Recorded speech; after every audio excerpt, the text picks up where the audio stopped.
샬롬 삼국지 4권 네 번째. 그날 그를 아득한 슬픔과 비탄의 정조에서 끌어낸 것도 그 자부심이었다. 아마도 수백 뿌리는 되는가 봅니다.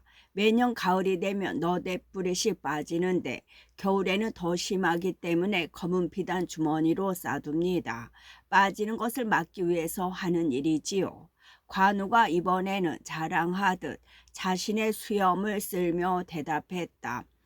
조조는 관우가 수염 얘기에 쏠려 울적함을 잊은 것을 다행으로 여기며 관우에게 말했다. 그러고 보니 겨울이구려. 내가 운장을 위해 수염 주머니를 하나 지어드리리다. 그러고는 좌우에 명하여 좋은 비단으로 주머니를 지어 올리게 했다. 다음 날이었다. 아침에 전자가 보니 관우가 턱 아래 주머니를 매달고 있는데 가슴 아래까지 드리워 있었다. 그 주머니는 무엇이요? 이상히 여긴 헌재가 관우에게 물었다. 관우가 은근히 자랑 섞인 목소리로 답했다.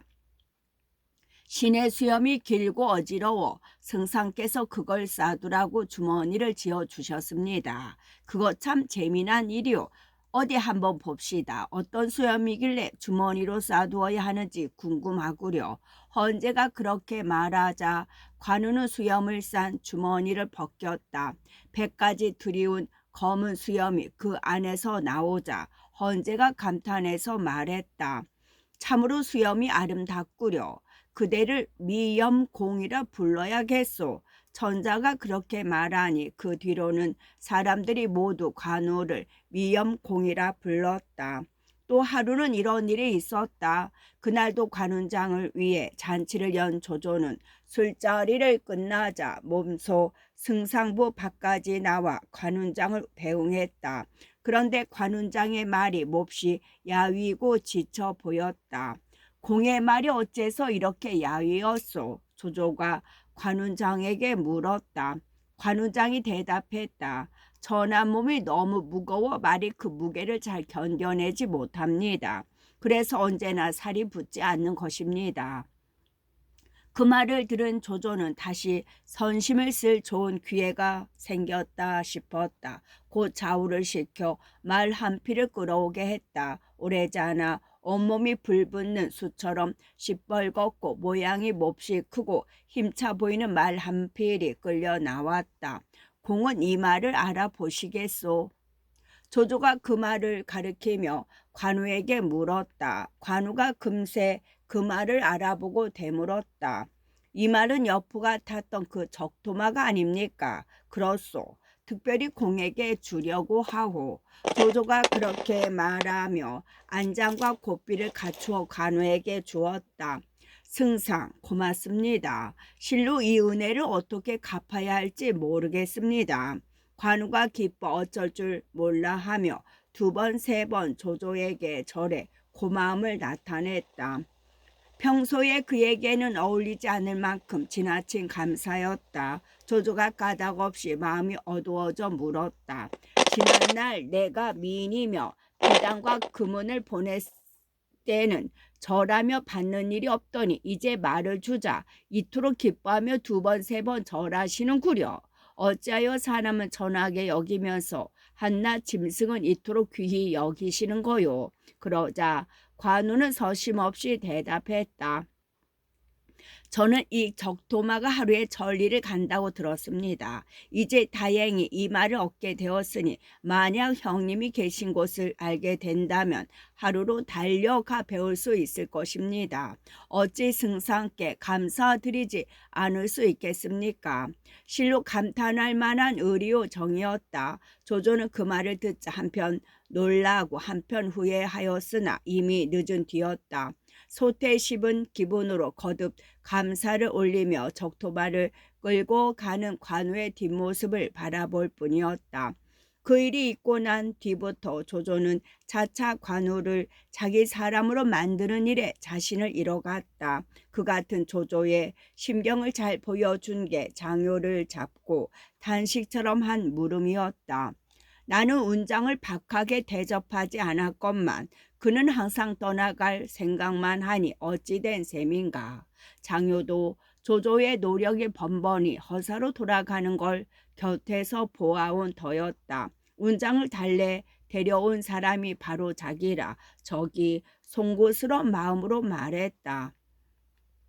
제가 한번 그의 속을 알아보겠습니다. 그리고 다음날 일찍 관운장을 보러 갔다. 제가 형을 승상께 전거하기는 했습니다만 무엇 모자라고 뒤진 일이나 없는지요. 서로 예를 끝난 뒤 장효가 넌지시 물었다. 관우가 고개를 설레설레 흔들며 대답했다. 전만의 말씀이요. 승상의 두터운 보살핌에 무엇을 감사드려야 할지 모를 지경이외다. 하지만 몸은 여기 있어도 마음은 언제나 황숙 생각으로 가득 차 그분이 계신 곳을 그릴 뿐이요. 형의 말씀은 들렸습니다.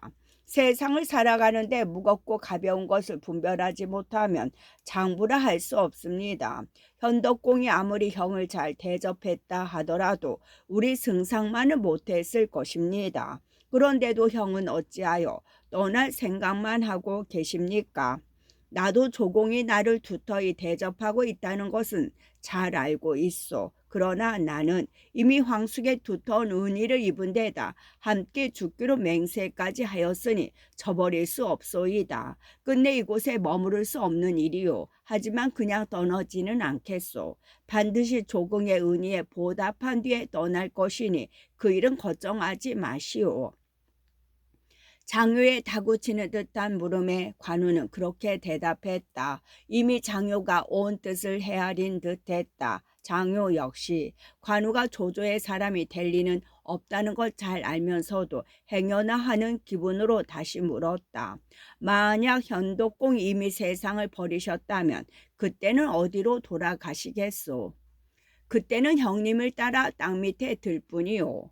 결국 장효는 아무리 해도 관우를 조조 아래 머물게 할 수는 없으리라는 것을 한 번 더 확인했을 뿐이었다. 장효는 관우와 헤어지자마자 조조에게로 갔다. 장효로부터 관우의 말을 전해 들은 조조는 단식했다.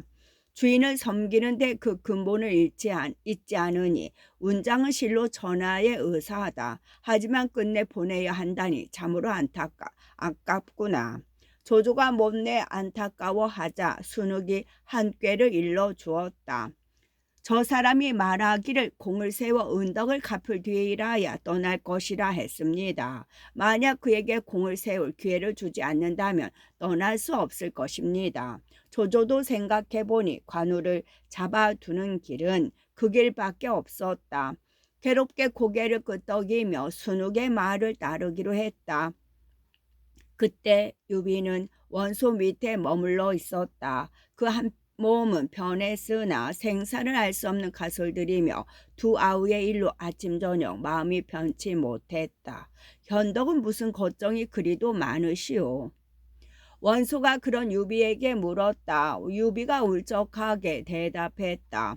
두 아우는 소식이 없고 아내와 가솔들은 모두 조조그 역정놈에게 떨어졌으니 살아있기를 바랄 수 없게 되었습니다. 위로는 나라의 은혜에 보답하지 못하고 아래로는 집안조차 보전하지 못한 터에 어찌 걱정이 없겠습니까?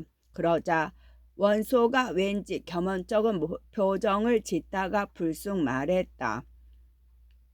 나는 오래전부터 군사를 내 허도로 가려고 했소. 마침 따뜻한 봄철이 되었으니 군사를 일으키기 좋은 때요. 함께 조조를 칠 의논이나 합시다.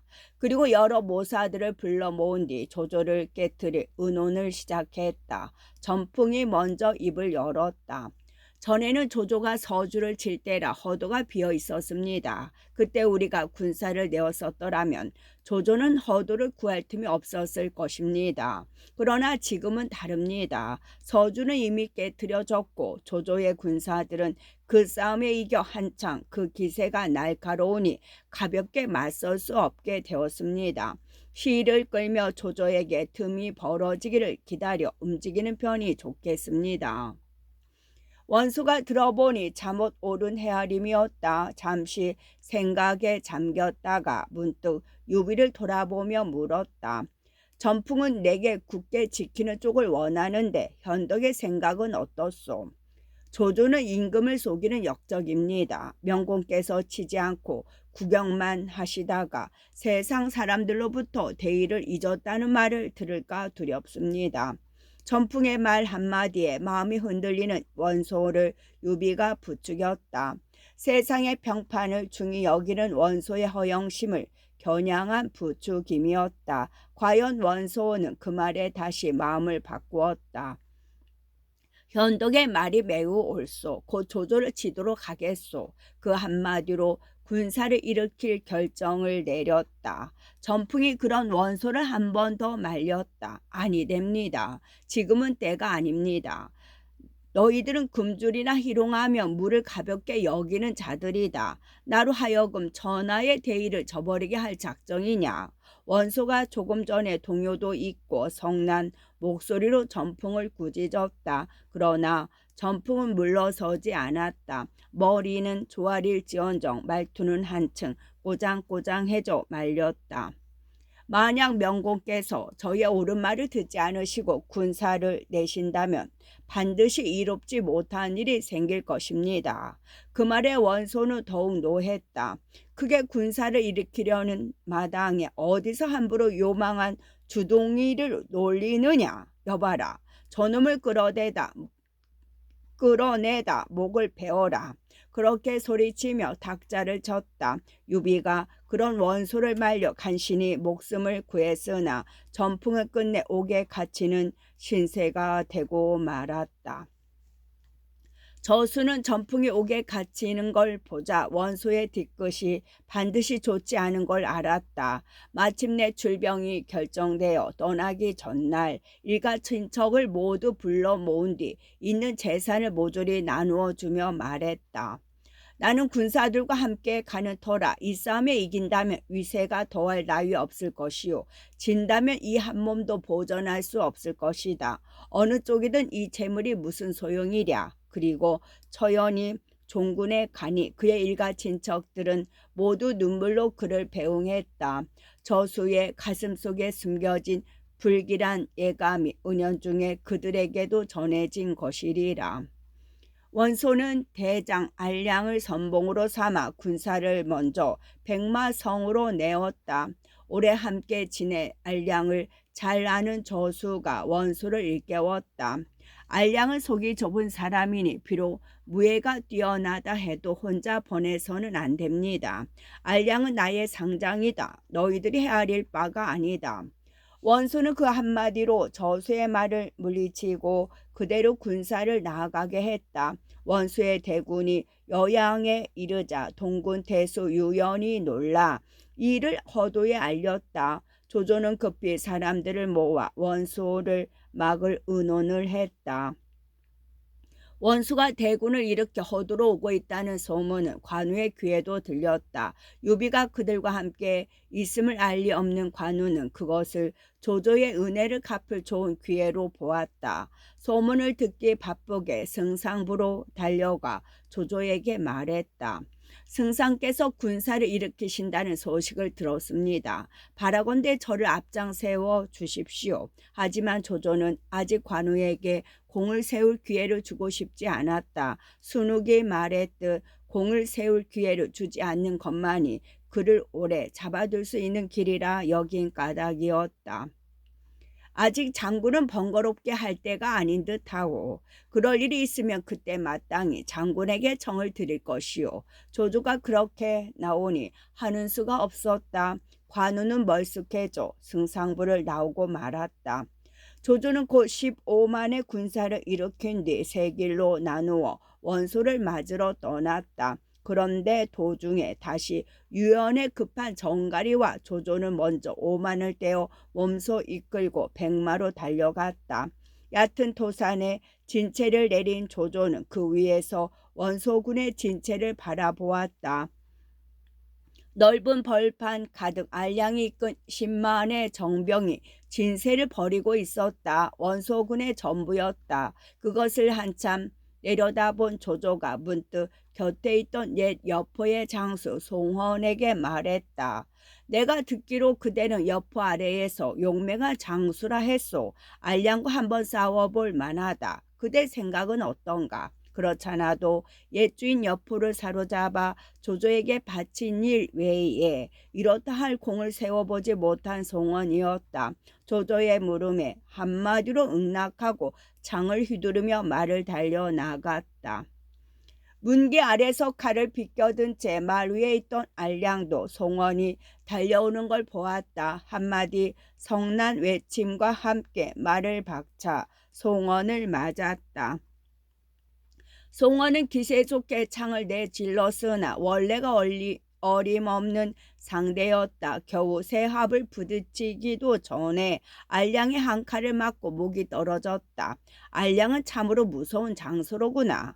보고 있던 조조가 질린 얼굴로 단식했다. 송원과 함께 여포를 묶고 조조에게 항복해왔던 위속이 곁에 있다가 분연히 조조에게 정했다. 저놈이 내 친구를 죽였으니 원수를 갚아야겠습니다. 저를 보내주십시오. 원한다면 가라. 부디 송원의 한을 풀어주도록 하라. 조조가 못 믿어온 대로 출진을 허락했다. 위속은 나는 듯 말에 올라 창을 휘두르며 달려나가더니 알량의 진 앞에 이르러 큰 소리로 알량을 꾸짖었다.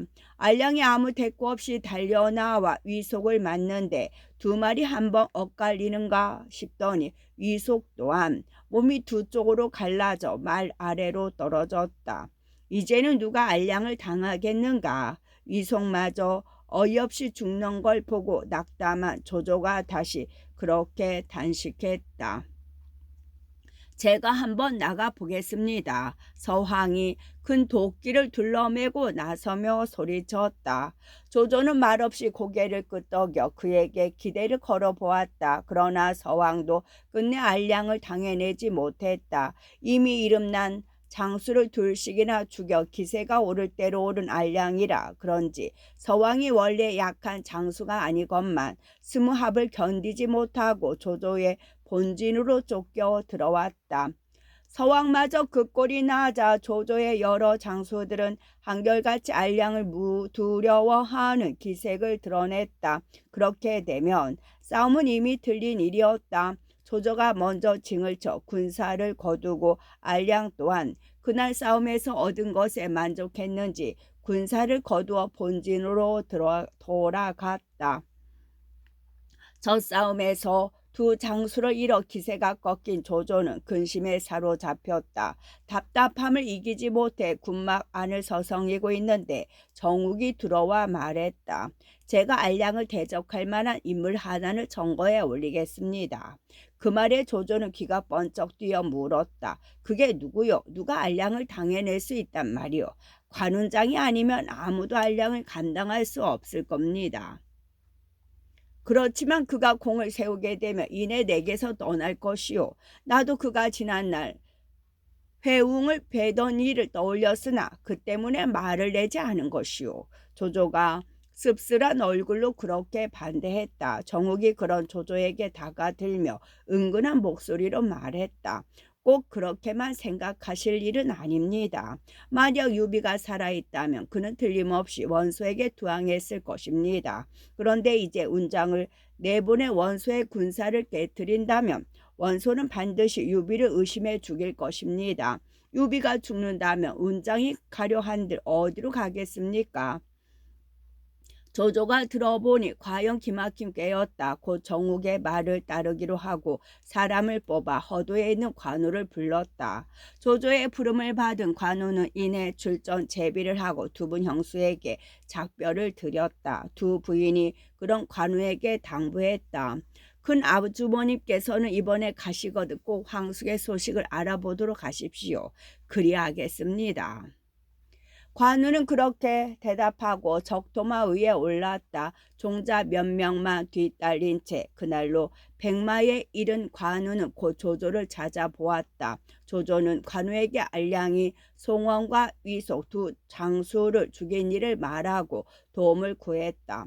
제가 한번 살펴보고 저결하겠습니다. 관우는 조금도 두려워하는 기색 없이 그렇게 대답해 조조를 안심시켰다. 조조는 술을 내어 그런 관우를 대접했다. 알량이 다시 싸움을 걸어오고 있습니다.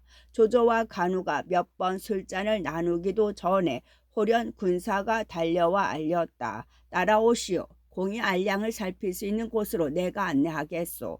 조조가 자리를 떨치고 일어나 관우를 도산 위로 데려갔다. 산꼭대기에 조조와 관우가 자리 잡자 조조의 여러 장수들이 그들을 둘러섰다. 저것이 하북의 임마요. 참으로 그 기세가 웅장하지 않소. 조조가 알량이 진세를 버려둔 곳을 가리키며 그렇게 말했다. 기치가 선명하고 창칼이 숲을처럼 덮였는데 엄정한 가운데에도 위세가 넘쳐 흘렀다. 그러나 관우의 눈에는 그렇지도 않은 듯했다. 한번 훑어본 뒤에 비웃도 내뱉었다. 제가 보기에는 흙으로 빚은 닭의 떼서리요. 기와로 구운 개의 물에 지나지 않습니다. 듣는 사람이 민망할 만큼 큰 소리였다. 조조가 다시 한 곳을 가리키며 말했다. 저기 비단 가리개 아래 녹슨 점포와 금갑을 받쳐 입고 칼을 든 채 마루에 앉은 자가 알량이요. 알량이란 자도 제가 보기에는 저작골에 표대를 세워놓고 제 몫을 팔려고 내놓은 자와 같습니다. 관우가 다시 차갑게 대꾸했다. 조조가 그런 관우를 다 일렀다. 너무 가볍게 보아서는 아니되오. 그러나 관우는 조금도 듣는 기색이 없었다. 벌떡 몸을 일으키며 오히려 큰 소리를 쳤다. 제가 비록 재주 없으나 바라건대 만군 중으로 나가게 해 주십시오. 반드시 알량의 목을 잘라 승상께 바치겠습니다. 군중에서는 우스갯소리가 없는 법입니다. 운장께서는 소홀히 말씀하셔서는 아니 됩니다.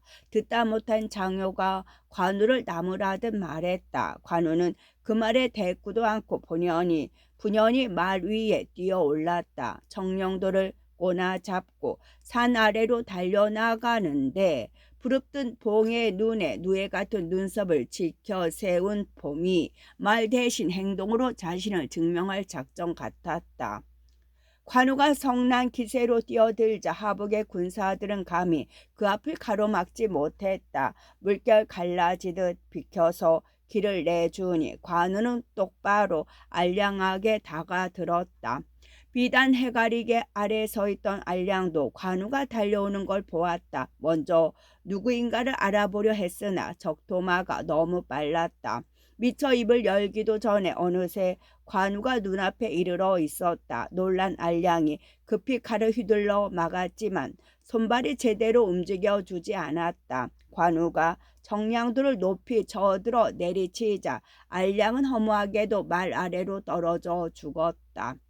관우가 때를 놓치지 않고 말에서 뛰어내려 알량의 목을 베었다. 그리고 말 안장에 그 목을 걸더니 나는 듯 다시 말 위로 뛰어올라 적진을 헤치고 나오는데 마치 무인지경 지나듯 했다.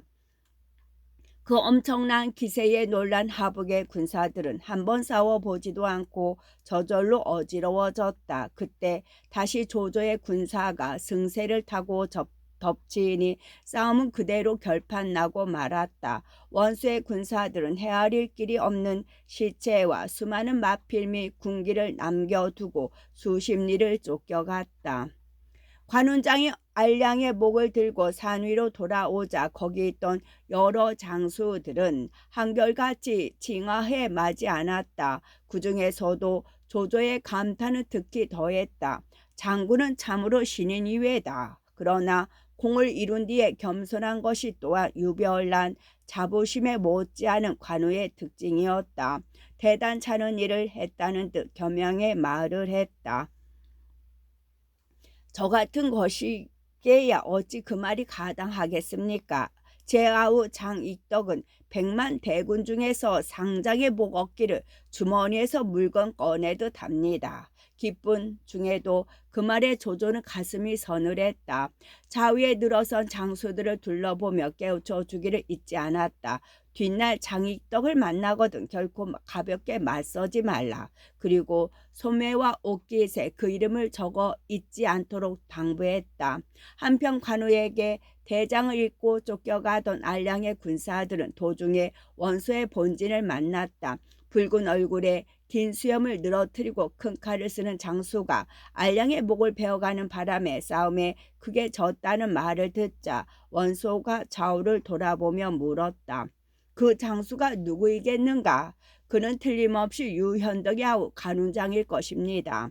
저수가 망설일 거 없다는 듯 대답했다. 그 말을 듣자 원소는 앞뒤를 헤아려 보지도 않고 왈칵 성부터 냈다. 마침 곁에 있던 유비를 손가락질하며 고래고래 소리 질렀다. 네 아우가 나의 아끼는 장수를 죽였으니 틀림없이 네 눈과 서로 짜고 한 짓일 것이다. 너를 살려두어 무슨 소용이 있겠느냐. 그러고는 무사들을 시켜 유비를 목베게 했다. 유비가 그런 원소에게 조용히 말했다. 저를 죽여 명공의 분을 푸시겠다면 어쩔 수 없는 일이나 제 말을 한마디만 들어주십시오. 어찌 한쪽의 말만 듣고 지금까지 우러러온 정을 끊으시려 하십니까? 이 비는 서주를 잃은 일에 아우 운장이 죽었는지 살았는지조차 모르고 있습니다. 세상에는 모습이 비슷한 사람도 있는 법이라 붉은 수염의 얼굴이 길다 해서 꼭 관아무개를 할 수는 없을 것입니다. 명공께서는 어찌하여 그 일을 살피지 않으십니까? 원소는 원래 주견이 뚜렷한 사람이 아니었다. 성난 중에도 유비의 말을 들어보니 옳게 여겨졌다. 곧 성난 기색을 거두고 오히려 저수를 꾸짖었다. 네 그릇된 말에 자칫 좋은 사람을 죽일 뻔했다. 앞으로는 말을 삼가도록 하라. 그러고는 다시 유비를 상좌로 끌어올려 알량의 원수 갚을 일을 의논했다. 원소와 유비가 한창 의견을 나누고 있는데 문득 한 장수가 뛰어들어 원소에게 정했다.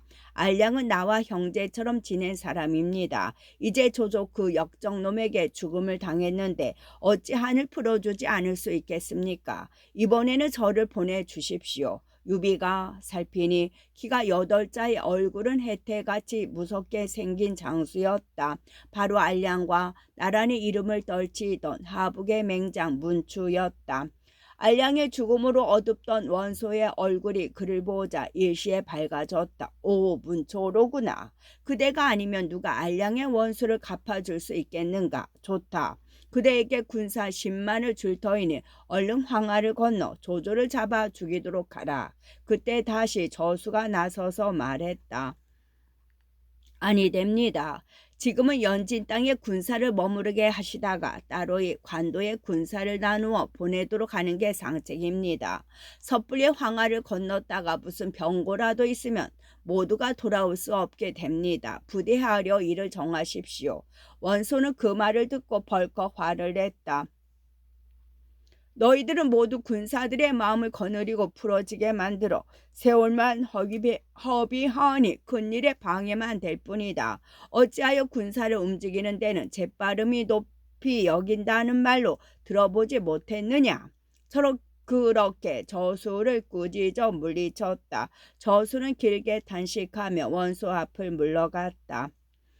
윗사람은 제 뜻만 세우고 듣고 아랫사람은 공을 다투기에 바쁘니 넓고 넓은 황하를 내 어찌 건널고 그리고 병을 핑계로 다시는 의논에 끼어들지 않았다. 은근히 원한 대로 원소가 다시 군사를 일으키게 되자 유비가 정했다. 이 비는 큰 은혜를 잊고도 갚을 길이 없습니다. 바라건대 저를 문추 장군과 함께 가게 해 주십시오. 첫째로는 명공의 은덕에 보답하기 위함이요. 둘째로는 제 아우 운장의 일이 참인지 아닌지 살펴보고 싶습니다. 현덕의 뜻이 그러하다면 함께 가도록 하시오. 원소를 기쁜 얼굴로 그렇게 허락하고 문추를 불러 현덕과 함께 전부 군사를 이끌게 했다. 문추가 달갑지 않은 얼굴로 원수를 올려보며 말했다. 유현덕은 이미 싸움에 여러 번 진 장수입니다. 군사를 부리는데 이롭지 못하니 주공께서 꼭 그를 보내시고 싶으시다면 그에게 3만구를 나눠주어 뒤를 맞게 하겠습니다. 아끼는 장수의 말이라 원소가 그걸 허락하자 문추는 스스로 7만을 이끌고 앞서가고 유비에게는 3만을 주어 뒤를 따르게 했다. 한편 조조는 운장이 하북의 명장 알량을 한 칼에 베는 것을 보자 훈무하고 공경하는 마음이 더욱 커졌다. 조정의 운장의 공을 요란스레 상주에 올리니 조정은 운장에게 한 수 정우를 내리고 그 도장을 새겨 보냈다. 그러나 한숨을 돌린 것도 잠시 조조에게 다시 급한 정갈이 날아들었다. 원소가 이번에는 대장 문추를 보내 이미 황하를 건너게 했습니다. 지금 연지인의 자리를 잡았는데 그 기세가 여간이 아니랍니다. 이에 조조는 먼저 그곳의 백성들을 서화로 옮겨가게 한 뒤 군사를 이끌고 적을 맞으러 나갔다. 그런데 그때 행군의 배치가 몹시 특이했다. 지금까지의 전군을 후군으로 삼고 후군을 정군으로 삼으니 군사를 먹일 곡식과 말 먹일 풀을 앞서고 군사는 뒤를 따르게 되었다. 곡식과 말 먹이 풀을 앞세우고 군사를 뒤따르게 하시는 것은 무슨 뜻입니까? 여건이 이상히 여겨 조조에게 물었다. 조조가 천연스레 대답했다. 곡식과 마초를 뒤에 두면 도둑맞고 빼앗기는 일이 많아 앞에 세운 것이네. 만약 적병을 만나 빼앗기게 되면 그 일은 또 어찌시겠습니까? 여건이 이상한 듯 다시 물었다. 조조가 두 눈을 가늘게 뜨고 웃으며 대답했다. 그건 그때 가면 알게 될 것이니 너무 걱정하지 말게나. 그리고 아무 의문을 풀지 못한 여건을 버려둔 채 곡식과 치중을 앞세워 보내고 자신은 후군에 남았다. 조조가 후군에 섞여 한참 연진을 향해 나가는데 홀연 전군 쪽에서 크게 함성이 일었다. 조조는 짐짓 놀란 채 사람을 시켜 무슨 일이 났는지 알아보게 했다. 오래자나 급한 정갈이 들어왔다.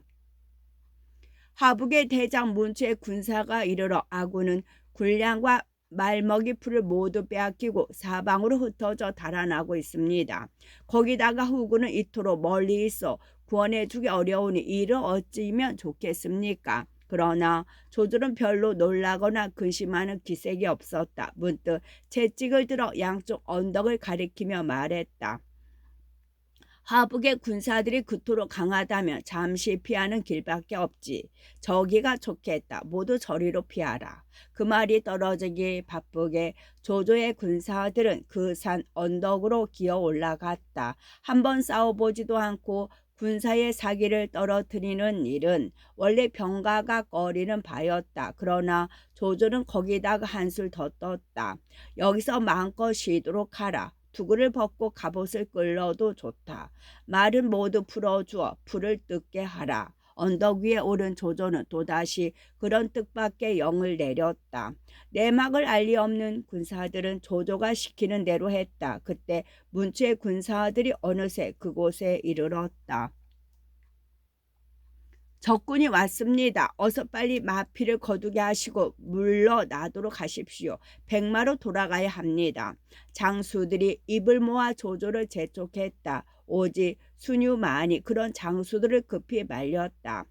지금 바야흐로 승상께서 던진 미끼에 적이 걸려드는데 어찌하여 군사를 물린단 말이오. 순유는 벌써부터 조조의 속마음을 읽고 있었던 것 같았다. 조조가 그런 순유에게 눈짓을 보내며 웃었다.